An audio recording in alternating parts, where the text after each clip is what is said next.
Good afternoon. We're here with Humboldt County Health Officer Dr. Teresa Frankovich for the July 20th media availability. Thank you for being here with us. Thank you. Dr. Frankovich, before we get started, can you talk about pool testing that we've been hearing so much about lately? Sure. So here at Public Health, we've been talking about pool testing since, gosh, I think as far back as probably March or April when the first reports of this started to come out. These were research-based reports because it did not have any FDA approval per se at that time, and was really a theoretical thing to try. So the idea of pool testing is that you basically take in a population that isn't expected to have a whole lot of COVID, so it's good for surveillance kind of testing. You basically collect samples on everyone. You take about 5 people's samples and you combine them and you run it. And if it's negative, you're good. Everyone in that group is negative. If it's positive, you have to go back and retest each individual sample to verify who the positive was or which were the positives if there's more than one. So it really can save workload if you have no positives. If you get positives, it makes your workload heavier.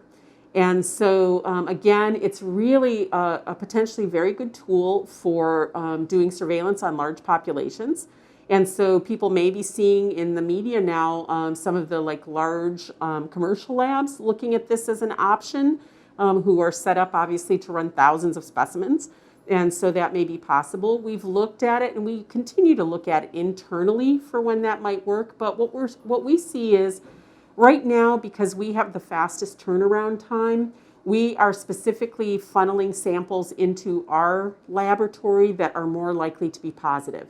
People who have symptoms and people who are contacts of cases, people in high-risk settings to some extent. And so right away, we're expecting to have some positives quite often in the batches we run. And so, it may have less utility for us right now. As our capacity changes internally and we maybe have some capacity to do some more basic surveillance testing, it may be useful for us. So we'll always keep evaluating it, but right now in-house, probably it doesn't have the utility we'd like. Commercially, may be very helpful. Thank you. Mm-hmm. There has been an increasing disbelief of the physical impacts of the COVID virus. What can you tell us pertaining to the recovery cases that have always been touched on lightly? Is there follow-up and further monitoring?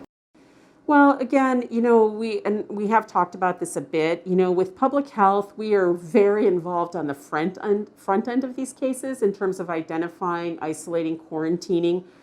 We monitor symptoms while people are in isolation so that we know when they're ready to come out. But we are not charged with or able right now to do long-term follow-up on the people who are released from isolation.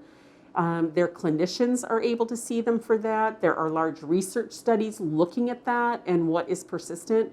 I can certainly say that some of our individuals still have some respiratory symptoms when they complete their 10 days of isolation, but they're markedly improved. They're not running fevers, that type of thing.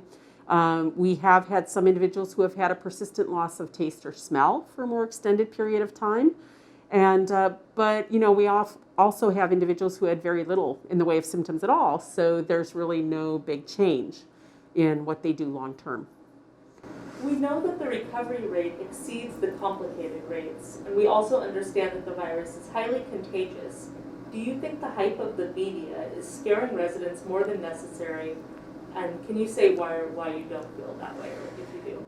Sure, and I think it's a fair question. We obviously know that a large percent of the population appears to get the virus, may have few symptoms. The problem we have is that we know that the more virus is circulating, the more we start to see it in younger and healthier populations, and the more likely it then becomes for the next step to be people who are more vulnerable, are in one of the higher risk groups to become ill, and therefore to see some of the more serious consequences of the virus. So again, if you are in the under 18 age group, a lot of people your age have to get ill before we start seeing some of the less frequent complications in your age group. If a lot of our cases are people in the 60 to 80 year age range, we're going to see those complications a lot quicker along this road. And so what we're seeing play out in areas across the country with a lot of activity is we're seeing the initial rise in cases led by young, healthy individuals who may not be very ill. As the virus continues to circulate, we see increasing hospitalizations because large numbers of those folks are sick, and we're starting to see high-risk populations get sick.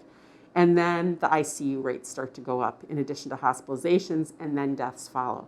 So I don't think so. I think it's reasonable for people to be concerned. I think most people will likely do okay, but we are learning more about this virus every day. And we're certainly seeing in people, for instance, who are hospitalized, there may be some long-term consequences for the infection. But this virus is so new, we don't even know what long-term means right now.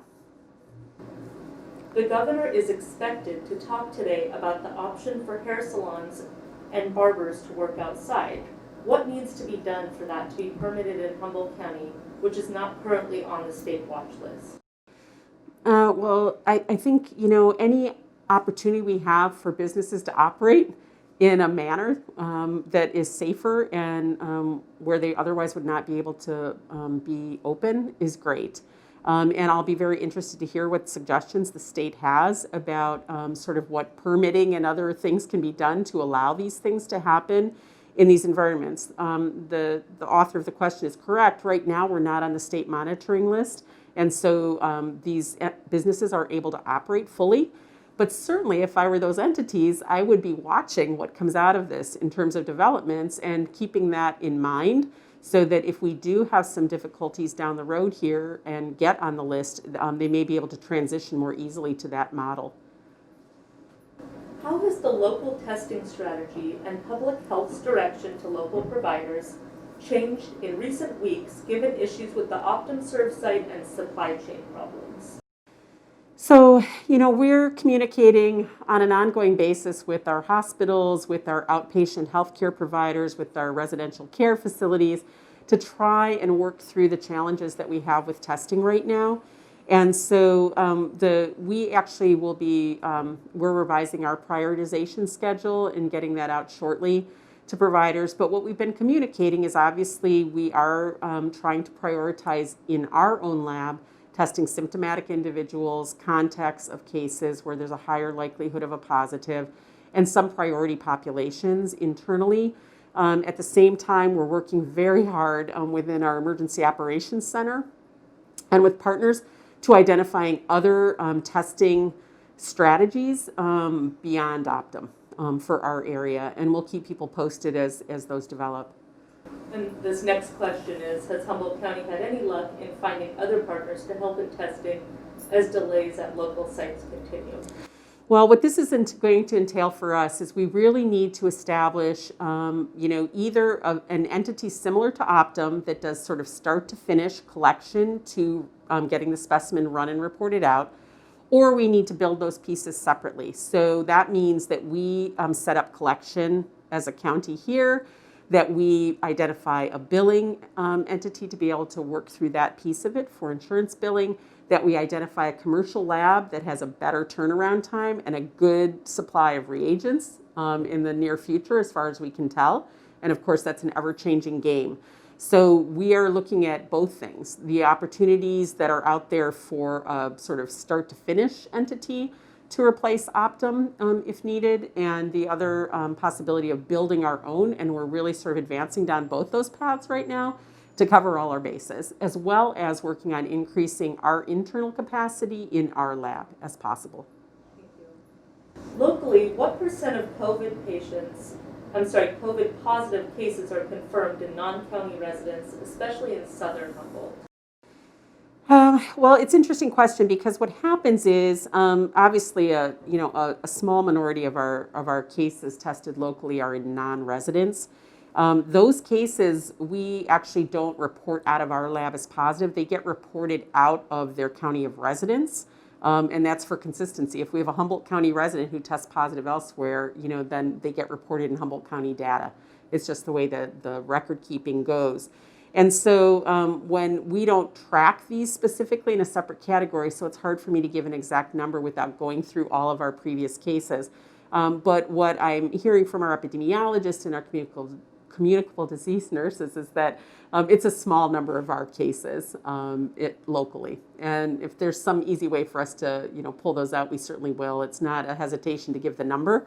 It's just that we really don't have. If you asked me off the top of my head, I would say, maybe less than 10 of our identified cases to date have been there. It could be that it's a bit more than that, but it's really not a large number. Thank you. I would say, just to amend that or to add to that, what we're tending to see more is this issue of relatives, for instance, visiting, who then go home and find out they're positive in their own county, and that impacts us here, as well as our residents who go to visit someone who then finds out they're positive. So that is sort of the interplay we're seeing more commonly here. Mendocino County's public health officer has been able to disclose more information surrounding locations of positive cases, businesses that have had positive cases, and their dashboard provides a more in-depth overview. Why is Humboldt County unable to be more transparent? So I think, there's really two questions there. One is the dashboard, and I would say that, obviously I take a look at other dashboards too. I think we have more than some. We have less than others in terms of what we report out on our dashboard or choose to report out. We really have tried to focus heavily on putting metrics there that are meaningful for people, for our population, and particularly if they're going to impact behavior. When I look at Mendocino, I think the only things on their dashboard they report differently or they report more regions to their county. And then the other thing that they report is they report on a daily basis how many in the hospital, how many in ICU, that type of thing. In our case, we've, basically every time we add a data point to our dashboard, it means staff time is taken from response to just finding those numbers. And so in this instance, to have a communicable disease nurse or somebody who is basically trying to follow someone's hospitalization course from their medical surgical bed on a given day to an ICU bed, back to a medical surgical bed, back out the door, and report that in an accurate way every day, I'm not sure has great utility. I think what we're trying to convey by reporting hospitalizations is how many of our patients get moderately to severely ill and need to go into the hospital. And I think that's an important thing for people to know. In terms of our regions of the county, again, I cannot emphasize enough that, the cases are assigned to the region of the county by where they live, not by where they work or where they've traveled within the county. And there is absolutely, from that standpoint, it's really important that people understand that wherever they go, they are exposed to risk within our county potentially. So I think that's important. In terms of businesses, I do want to say that, it's always a balancing act. When we have businesses where there is a concern about public intersection that is important for people to know about, that is an instance that we report, and we have done that. If it is an incidental to a business it's simply not a public exposure issue, then I would argue that it's not particularly productive to do so. It doesn't improve your safety as a consumer, and it may be a disincentive for people to come forward or for employers to even want to identify people who are ill in their business. I think it all keeps us safer for people to feel like we are being judicious about whether we are, putting them out there for something that may be beyond their control and is not really important to public safety. Thank you. We've been told there was a confirmed COVID-19 case of a local casino worker with at least several coworkers believed to be exposed. Can you comment on whether this is the case and whether there's any indication customers may have been exposed? Well, I think it goes to our previous question. If there's, again, a significant concern about public exposure with a case that we feel needs to be addressed, then we certainly can do that. In cases where there is no intersection with the general public, that is not information we typically put out there. And again, I just want to emphasize to people that if you go to a casino or any large gathering place that with large numbers of people, I think it is wise to assume that you may have an exposure. The same thing if you go to a large family reunion, frankly. It is reasonable to assume that you may have had an exposure. When you bring in family from out of the area to visit and stay in your home, you may have had an exposure. And I think in all these settings, we just need to bear in mind that as we go forward, that likelihood will increase. Thank you. Regarding the types of social gatherings currently prohibited by shelter in place, has public health considered a harm reduction approach to educating the public on the subject? Well, obviously, even in some of our media and in the Board of Supervisors meeting, I've mentioned this. I think that, it's a difficult situation. We know that the absolute safest thing for our residents and our community is to have people not gather. At the same time, I am not unaware of the fact that some level of gathering happens in our community. And so I think people who've been listening are pretty clear by this point about what constitutes safer versus riskier behavior. Bringing together a small group of friends, if that's going to happen, doing that outdoors is safer than doing that indoors. The safest thing is not to do it at all. Adding more people to that group means you're exposed to everyone that they've been exposed to potentially, and so your risk grows with every person you add to your gathering, frankly. If you throw in additional ingredients, like people who have traveled outside the area, that probably amplifies your risk. So yes, we look at harm reduction as important. That being said, the state is very specific that there is no safe gathering size at this time, no allowed gathering size. So I ask people to note that. Great, Masking is helpful. It is always, use of facial coverings, helpful to reduce risk wherever you are. Sorry, I just can't resist to add that piece because, it's important. It is, yeah. Well, thank you very much. Thank you.